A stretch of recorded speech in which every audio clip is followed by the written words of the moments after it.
Sir நீங்க first time வந்து ஒரு ஆல்பம் பண்றீங்க அப்படின்னு சொன்னீங்க. சோ அந்த ஆல்பம்க்கு வந்துட்டு யாரு மியூசிக் பண்ணியிருக்கா? யாரு டைரக்ட் பண்ணியிருக்கா? அதாவது பிரதாப்னு ஒருத்தர் நம்ம ஃப்ரெண்டு, ஓகே. அவர் தான் டைரக்ட் பண்றாரு. ம்.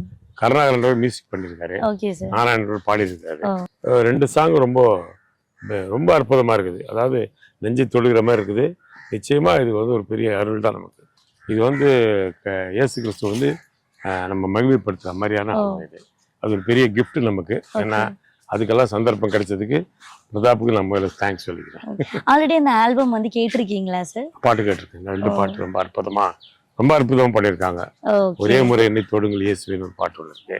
அப்புறம் அழகான இயேசு கிறிஸ்து. ஓகே. இது வந்து ஜீசஸை பத்தி ஒரு அற்புதமான ஆல்பம் பண்ணியிருக்காங்க. ஏலகிரி பிரதாப் என்றவர் தான் லிரிக் எழுதியிருக்கிறாரு. ரொம்ப அற்புதமான வரிகள் ஒன்னொன்னுமே மனசை தொடர மாதிரி இருக்குது. அதே மாதிரி கேஜிஎஃப் சேர்ந்த கருணா அவர் தான் மியூசிக் அமைச்சிருக்கிறாரு.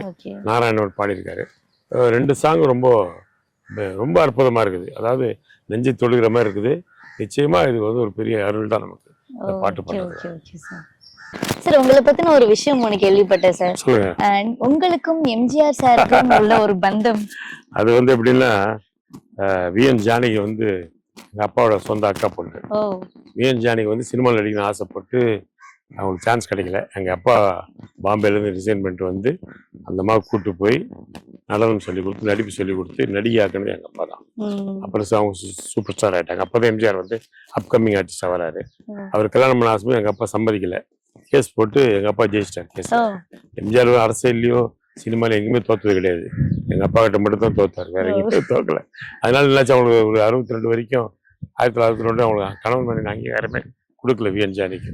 ஆக்சுவலா விஎன் ஜானியோட அத்தை பொண்ணு, எம்ஜிஆர் சகல. சார் ஆனாலும் உங்களுக்கு ஒரு மிகப்பெரிய தைரியம் என்னன்னா, எல்லாத்தையும் தாண்டி இவ்வளவு பெரிய லெஜெண்ட் இருக்கும் பொழுதே வந்து டைரக்ஷன்ல வந்துட்டு இறங்குனீங்க பாருங்க. அதோட அனுபவத்தை சொல்லுங்க சார். இந்த டைரக்ஷன் எப்படி இல்லம்மா, அசிஸ்டன்ட் டைரக்டரா சேர்ந்தாதான் நம்ம சினிமாக்குள்ள வர முடியும்னு யோசிச்சேன் நான். நேரடி நடிப்புக்கு யாரும் கொடுக்கறது இல்லை. அதனால அசிஸ்டன்ட் போனோம்னா எப்படி இருந்தாலும் நமக்கு ஒரு வாய்ப்பு கிடைக்கின்ற மாதிரி அப்படி அந்த ஆசைகளுக்கு வந்தேன். அப்போ என்ன அசிஸ்டன்ட் சேர்ந்தா டைரக்ஷன் ரொம்ப பிடிச்சிருச்சு.